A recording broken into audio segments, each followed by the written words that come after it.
Lawrence O'Donnell on MSNBC, advocating for Joe Biden in future presidential debates to be able to have on-stage aides. Now, for me, that's only one step away from the risible ridiculousness and playful rhetoric of Donald Trump saying they should have a golf contest to decide who's president. Look at how the boundaries of reality and what is permissible are flexed and stretched according to the agenda. Not morals, not virtue, not principles, not ideals, not a vision, but a pre-existing agenda that increasingly seems satanic.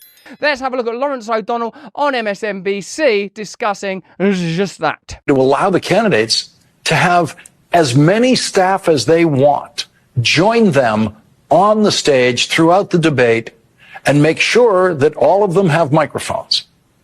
And the candidates should be allowed to turn to their staffs and confer with them about anything. Why not? What's so bad about that? Like, who do you think is likely to benefit from conditions where aides are consulted live on stage? Do you imagine that Donald Trump is going to be consulting a chorus of apparatchiks? Of course he bloody well isn't. It's for Joe Biden. In the same way that CNN walked us through, the microphones will be shut down when the candidate is not supposed to be speaking, and there won't be a live studio audience in case there are any charismatic playboys out there trying to score some cheap points. Do you see that there is some kind of extraordinary game? And in a way, I'm not suggesting that Lawrence O'Donnell has received a memo saying, why don't you say that? It's just what you tend to have, I think, are people in positions of relative power, whether that's media power or political or financial power, that have been pre-selected, ordained, groomed, and funneled into those roles. And in the event that people have power that could be used with spontaneity or even autonomy, those people have blackmailable pasts. They have skeletons in the closet and potentially secrets down their undergarments. At any time in the debate. And we should be able to hear everything they say. So we can hear if the candidate has competent or incompetent staff. I'd like to know if the staff are incompetent. Forget the president himself. What are the staff like? I'd like to know what the people that work for Joe Biden are like. Well, they're compliant and they're presumably pretty adept at cleaning up poo-poo. We could hear the candidate overrule some advisors and say something else. We could watch the candidates actually think. Like, whoa, that's exciting. That's good television, watching Joe Biden think. At that point, you might as well say, why don't they just play golf? Yeah, let them play golf. Donald Trump's willing to give Joe Biden a 10-stroke advantage or whatever it is he offered and give $1 million to charity. It's already ridiculous. It's already redundant. Whether it's the UK's electoral system that is so unrepresentative that you have one party who have 1 million votes behind every seat and other parties that have 30,000 votes behind every seat, or French democracy where at the last minute there'll be the sort of construction of new uneasy alliances in order to prohibit what appeared to be the will of the people being played out. It's a kind of game, it's a sort of machine, and it is operated by forces that are ulterior to it and not visible. And that's why even something like the new media framing of post-debate Joe Biden is interesting, because it's an indicator of how the paradigm operates. Even if the issue in itself is irrelevant, because whoever you vote for as president, you get the government, it's interesting to see how they operate. Remember what I was saying about COVID? Now Anthony Fauci and Joe Biden, well, we said what we knew at the time. I was trying my best. It was the fog of war.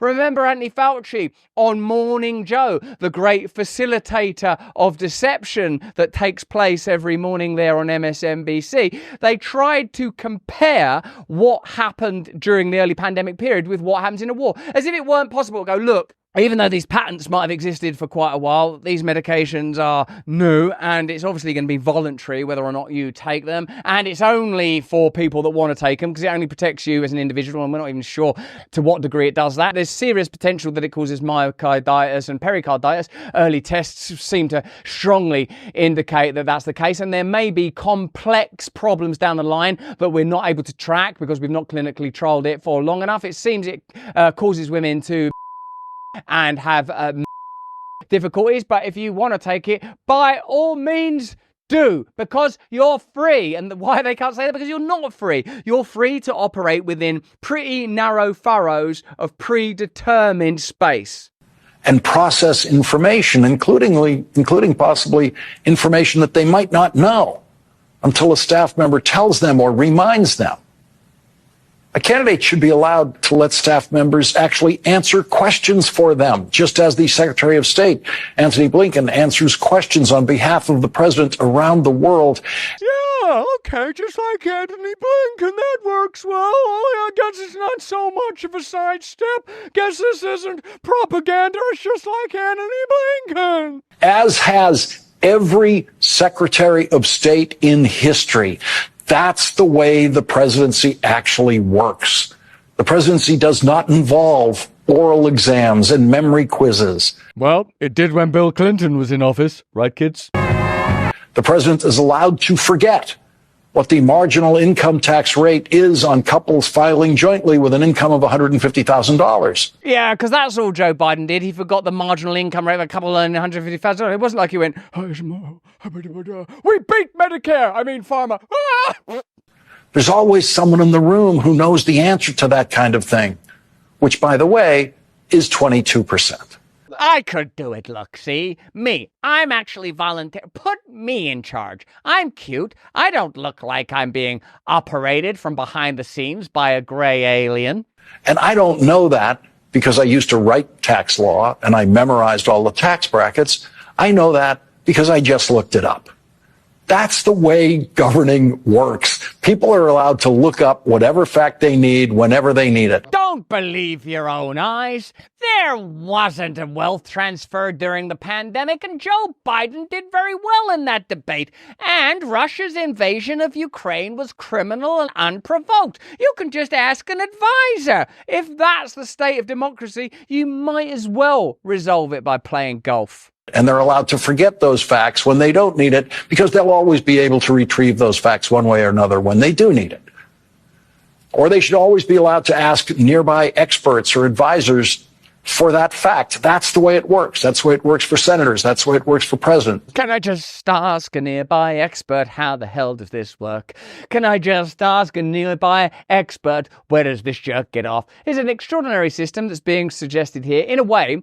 Whether it's the manipulations that clearly took place around the French or UK elections or US presidential elections, we're just discussing now in real time, because of the way that information can be disseminated these days, ways in which power can continue to appear legitimate when increasingly we all recognise that it's not legitimate. But that's just what I think. Why don't you tell me what you think in the comments and the chat? Let me know how you feel about this and how you feel about the way that the media is playing this little game.